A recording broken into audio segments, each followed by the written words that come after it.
Hello, welcome all on this demo 2 on how to consume Cowin public APIs for our purpose. It may be a console app, it may be a web app, it can be anything. So in part 1, I focused on utilizing few features of this API to prepare few views via MVC. And in this demo, I'll showcase like what extra features I have incorporated from the previous version. So I have introduced basically, I would say two views. One is to evaluate score. So this is in case a patient has a report, but he or she is not able to decide whether he or she is COVID positive or not. So for that, this is the view. Will happen is the end user will provide all the scores here, and based on a certain threshold which are medically authenticated, we will decide whether the person is having is how severe COVID the person has basically. So let me show you how it goes. I'll fill in the values. So RT-PCR city 14 450 and 0.4 and then 50 and 3.5.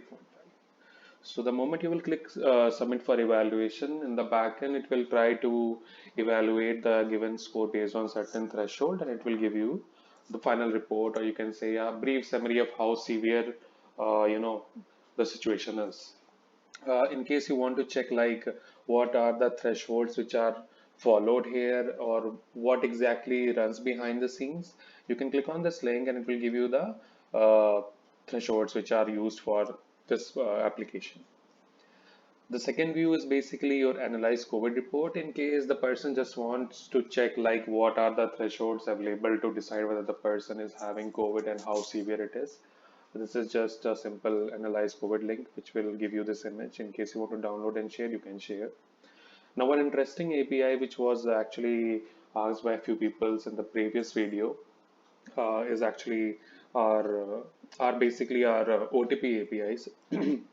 So what I have found out is that Generate OTP API is available publicly. It can be used without any authentication. Confirm OTP API is yet not working. Although I can see here that Cowin protected APIs, if you go here, it will say you that if you use this API key, basically pass this as a header when you are making any call, this should work. But I have tried it and it hasn't worked. I'll try to see if I can figure out a way out to run this confirm OTP API as well. In case you find it, please do let me know. I'll talk about generate OTP API here. So that is very straightforward. So you will go for this generate OTP view and give the mobile number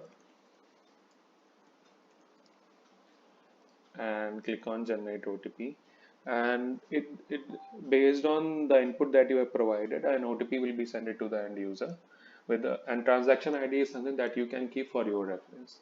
Ideally, what would have happened is like since we don't have a confirm API, we can incorporate this logic on our own, where in the database we can uh, fill in these details like transaction ID, mobile number, and the corresponding OTP, and add a view here which says confirm OTP.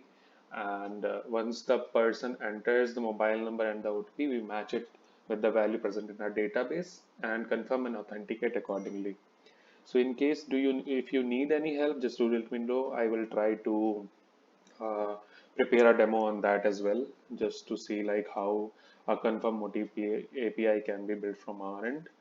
So one tricky part would be how to send SMS to the person. So in case you want, I can try to prepare a demo on that as well.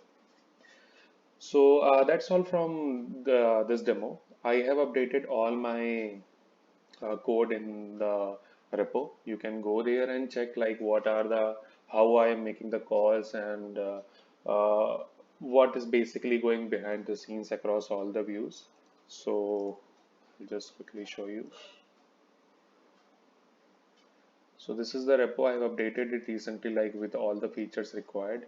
You can also fork it. You can also contribute it. In case you have some other idea, please do comment it. I'll try to incorporate as per the suggestion. Thank you.